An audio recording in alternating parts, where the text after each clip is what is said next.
নিজের যোগ্যতার প্রমাণ দিয়েই পাকিস্তানের বিপক্ষে টেস্ট দলে ডাক পেয়েছেন অমিত হাসান। ঘরোয়া ক্রিকেটের পারফরমেন্স জাতীয় দলে ধরে রাখতে চান এই ব্যাটার। মুশফিককে আইডল ভাবা অমিত মাছরাঙাকে জানালেন জাতীয় দলে দীর্ঘমেয়াদে থাকার লক্ষ্য তার। ঘরোয়া ক্রিকেটে ধারাবাহিক পারফরমেন্সের পুরস্কার পেয়েছেন অমিত হাসান। পাকিস্তানের বিপক্ষে হঠাৎ টেস্ট দলে অমিত ডাক পাওয়ায় অবাক হয়েছেন অনেকে। তবে নিজের যোগ্যতার প্রমাণ দিয়েই নির্বাচকদের নজর কেড়েছেন এই ব্যাটার। গত বছর বিসিএলে সর্বোচ্চ রান করেছিলেন। এবছরও সেন্ট্রাল জোনের বিপক্ষে ১৬২ রানের ইনিংস খেলেন। উইকেটে টিকেছিলেন ৪০২ মিনিট।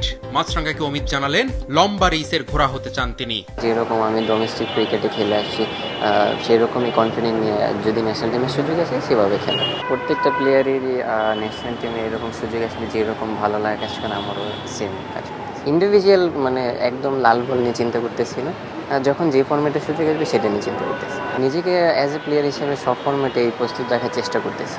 মুশফিকুর রহিমের খেলা দেখেই ক্রিকেটার হওয়ার স্বপ্ন দেখেছিলেন অমিত হাসান। নিয়তি তাকে মুশফিকের সাথেই ড্রেসিং রুম শেয়ার করার সুযোগ করে দিয়েছে। জাতীয় দলের হয়ে সাদা পোশাকে সুযোগ পেলে একসাথে ব্যাট করতেও দেখা যেতে পারে মুশফিক আর অমিতকে। রাহুল দ্রাবিড় ওনার খেলা ভালো লাগতো, তারপরে Virat Kohli on an average. কিন্তু আমার মুশফিক ভাইয়ের এই ছোটোবেলা থেকে দেখে আসতেছি, ছোটোবেলা থেকে যাকে দেখে আসতেছি, যার খেলা আমি চেষ্টা করি ফলো করার, তার সাথে ড্রেসিং রুম শেয়ার করতে পেরে খুব ভালো লাগে। পাকিস্তানের বিপক্ষে সাদা পোশাকে অমিতকে সুযোগ দেওয়ার কারণ জানিয়েছেন প্রধান নির্বাচক।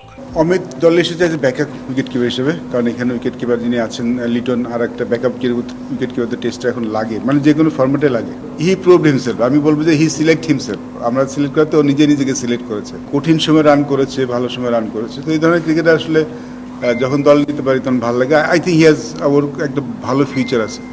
ঘরোয়া ক্রিকেটে যারা নিয়মিত পারফর্ম করবে তারা জাতীয় দলের রাডারে থাকবে বলে জানিয়েছেন প্রধান নির্বাচক।